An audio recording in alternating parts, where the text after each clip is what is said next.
यीशु के कोड़े खाने और लहू बहाने का प्रावधान। वह आप ही हमारे पापों को अपनी देह पर लिए हुए क्रूस पर चढ़ गया, जिससे हम पापों के लिए मर करके धार्मिकता के लिए जीवन बिताएं। उसी के मार खाने से तुम चंगे हुए। 1 पतरस 2:24। यीशु देह में होकर संसार में आया और पृथ्वी पर सभी प्रकार के कष्टों को सहा। उसने अंत में अपने प्रेम को क्रूस पर दिखाकर मनुष्यों के उद्धार का मार्ग खोला। आइए आज हम यीशु के कोड़े खाने और उसके लहू बहाने के प्रावधान के बारे में जानें। यीशु को कोड़े मारे गए और उसका लहू बहाया गया। क्रूस पर चढ़ाए जाने से पहले यीशु को उसके पूरे शरीर पर कोड़े मारे गए थे। वह एक बिंदु पर इतनी गंभीर रूप से घायल हो गया था कि उसकी हड्डियों भी उसकी त्वचा के नीचे दिखने लगी। जब रोमी सेना में एक सुप्रशिक्षित सैनिक ने चाबुक नामक एक कोड़ा मारा, तो उसने यीशु के शरीर को 1.5 बार लपेटा और उसके मांस को फाड़ दिया। कोड़े के अंत में नुकीले, कांटे जैसी धातु की वस्तुएं थी जिसने उसके मांस को छेदा था, और जब सिपाही ने चाबुक को वापस खींचा, तो इन नुकीले धातु ने अपने साथ मांस के टुकड़े को भी फाड़ दिया। यीशु को इस तरह के भयंकर कष्टों और उसके लहू को बहा देने के लिए क्यों मजबूर होना पड़ा? यशायाह 53:5। परंतु वह हमारे ही अपराधों के कारण घायल किया गया, वह हमारे अधर्म के कामों के हेतु कुचला गया, हमारी ही शांति के लिए उस पर ताड़ना पड़ी कि उसके कोड़े खाने से हम चंगे हो जाएं। में बाद में हम पढ़ते हैं कि और उसके कोड़े लगने से हम चंगे हो गए। यीशु को कोड़े मारे गए और उसने हमें कई तरह की बीमारियों से चंगा करने के लिए अपना लहू बहाया। मत्ती 9:2 में यीशु ने एक लकवे के मारे हुए से कहा, हे पुत्र, ढाढ़स बांध, तेरे पाप क्षमा हुए। हम देखते हैं कि लकवे के रोगी को चंगा करने से पहले उसने पाप की समस्या को ध्यान में रखा। यूहन्ना 5:14 में यीशु ने एक बीमार व्यक्ति से भी कहा, देख, तू तो चंगा हो गया है, फिर से पाप मत करना, ऐसा न हो कि इससे कोई भारी विपत्ति तुझ पर आ पड़े। ये हमें याद दिलाता है कि भले ही हमने पश्चाताप किया हो और हमारे पापों के लिए परमेश्वर की क्षमा प्राप्त की हो, यदि हम पापी जीवन के रास्ते पर फिर से लौट जाते हैं, तो हम पर ऐसी बीमारी आ सकती हैं जो पहले से कहीं अधिक बदतर हो। बीमारी की जड़ पाप है, और क्योंकि बीमारी के प्रायश्चित के लिए लहू के बहाए जाने की आवश्यकता होती है। इब्रानियों 9:22 यीशु ने कोड़े खाकर और अपना लहू बहाकर हमें सभी प्रकार के रोगों से मुक्त कर दिया। हमें विश्वास करना चाहिए कि यीशु ने हमारे लिए कोड़े खाए और कहना चाहिए कि हम इस पर विश्वास करते हैं। 1 पतरस 2:24 कहता है, उसके कोड़े खाने के कारण तुम चंगे हो गए। इस प्रकार जो कोई यह मानता है कि यीशु ने हमें कोड़े खाकर और अपना लहू बहाकर हमारी बीमारियों से छुटकारा दिलाया है, उसे अब किसी भी लाइलाज बीमारी या बीमारी से पीड़ित होने की आवश्यकता नहीं है। मत्ती 8:17। कुछ लोग कहते हैं, मैं कभी कभी पाप करता हूँ क्योंकि मैं कमजोर हूँ। मनुष्य के लिए परमेश्वर के वचन के अनुसार पूरी तरह से जीना कठिन है। हालांकि ध्यान दे कि नीतिवचन 18:21 कहता है, मृत्यु और जीवन जीव के वश में है, और जो लोग इसे काम में लाना जानते हैं वे इसका फल खाएंगे। जब आप किसी भी स्थिति या परिस्थितियों में अंगीकार करते हैं, मैं मजबूत हूँ और परमेश्वर के अनुग्रह से आत्मा से भरा हूँ, आपके विश्वास के अंगीकार के अनुसार आप परमेश्वर के अनुग्रह और ताकत प्राप्त करेंगे, आसानी से थकान को दूर करेंगे, और असंभव संभव में बदल जाएगा। चंगाई के लिए प्रार्थना ग्रहण करते समय यदि आप यह अंगीकार करने की बजाय कि मुझे विश्वास है कि मैं प्रार्थना के द्वारा चंगा हो जाऊंगा, यदि आप ये कहे कि मैं विश्वास करता हूँ कि मैं पहले से ही चंगा हो गया हूँ, परमेश्वर आपके विश्वास के अंगीकार के अनुसार अपना काम करेगा। अब कुछ लोग पूछ सकते हैं कि जब मैं अभी भी दर्द महसूस कर रहा हूँ तो मैं कैसे कह सकता हूँ कि मैं चंगा हो गया हूँ?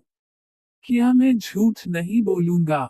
यदि उन्हें आत्मिक विश्वास का सही ज्ञान है, तो वे आसानी से इसे समझ पाएंगे।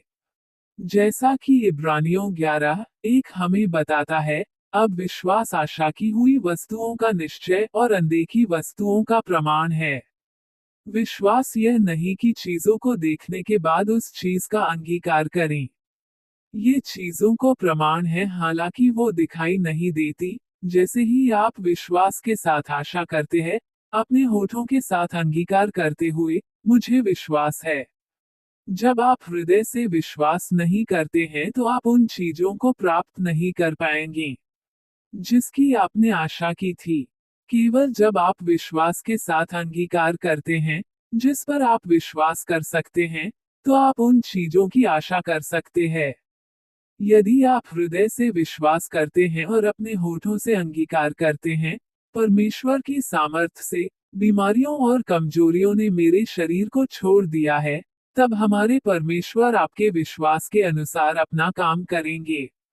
यदि आप इस तरह विश्वास या अंगीकार करने में असमर्थ हैं, तो रोग आपको नहीं छोड़ेंगे क्योंकि आप अभी भी सोचते हैं कि मैं अभी भी दर्द में हूँ, मैं चंगा नहीं हुआ। विश्वास के बिना आप केवल दर्द और पीड़ा में ही रहेंगे। इस तरह के नकारात्मक विचारों के कारण आप परमेश्वर के कार्य का अनुभव नहीं कर पाएंगे। कुछ लोग कहते हैं मुझे विश्वास है लेकिन अभी भी चंगाई प्राप्त करने में असमर्थ हूँ। यदि लोग लगातार बीमारी से पीड़ित होते हैं, भले ही वो कहते हैं कि वे विश्वास करते हैं कि यीशु ने कोड़े खाए और कोड़े खाने के द्वारा उसने उन्हें बीमारियों से छुटकारा दिलाया, ऐसा इसलिए है क्योंकि वो परमेश्वर की धार्मिकता के अनुसार नहीं जिए। निर्गमन 15:26 कहता है कि यदि तू अपने परमेश्वर यहोवा का वचन तन मन से सुने और जो उसकी दृष्टि में ठीक है वही करे और उसकी आज्ञाओं पर कान लगाए और उसकी सब विधियों को माने, तो जितने रोग मैंने मिस्रियों पर भेजा है उनमें से एक भी तुझ पर न भेजूंगा क्योंकि मैं तुम्हारा चंगा करने वाला यहोवा हूँ।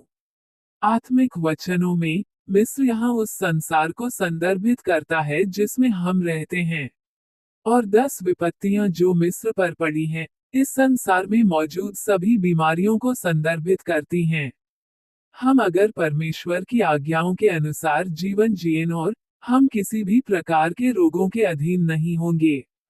यहाँ तक कि अगर हम बीमार पड़ जाते हैं, तो एक बार जब हम पश्चाताप करते हैं और अपने मार्गों से फिरते हैं, तो परमेश्वर हम चंगा करेगा।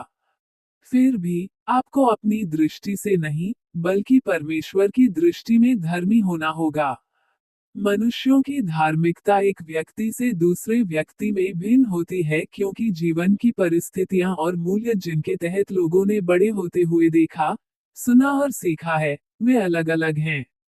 एक व्यक्ति यह मान सकता है कि उसका व्यवहार धर्मी है, लेकिन दूसरा व्यक्ति उसे अधर्मी महसूस कर सकता है। चीजें वास्तव में केवल तभी धर्मी होती हैं जब परमेश्वर उन्हें धर्मी मानता है, और एकमात्र मापदंड परमेश्वर का वचन है, जो स्वयं सत्य है।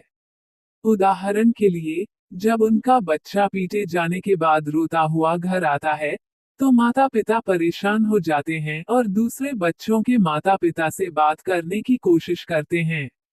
हालांकि परमेश्वर की धार्मिकता हमें बताती है, जो कोई तुम्हारे एक गाल पर मारे, उसकी और दूसरा भी फेर दो, मेल मिलाप के खोजी हो और अपने शत्रुओं से भी प्रेम करो। आप महसूस कर सकते हैं कि आप परमेश्वर की धार्मिकता का पालन करने में नुकसान उठा रहे हैं, लेकिन अंत में परमेश्वर आपको पहचानेगा और आपको ऊपर उठाएगा। कुछ लोग शायद सोचें, मैं परमेश्वर की सभी आज्ञाओं का पालन कैसे कर सकता हूँ? लेकिन परमेश्वर की आज्ञाओं को निभाना और जीना कोई मुश्किल काम नहीं है। यदि आप विश्वास करते हैं और अपना जीवन हमेशा ये याद दिलाते हुए जी कि पवित्र आत्मा हमेशा मेरी मदद करता है और क्योंकि परमेश्वर मुझे अनुग्रह और सामर्थ्य देता है, मैं इसे आसानी से कर सकता हूँ, तो यह आसान हो जाता है। यदि आप परमेश्वर से प्रेम करते हैं और अपनी आंखें स्वर्ग की महिमा और प्रतिफलों पर लगाते हैं, तो परमेश्वर की आज्ञाओं का पालन करना कोई कठिन कार्य नहीं है।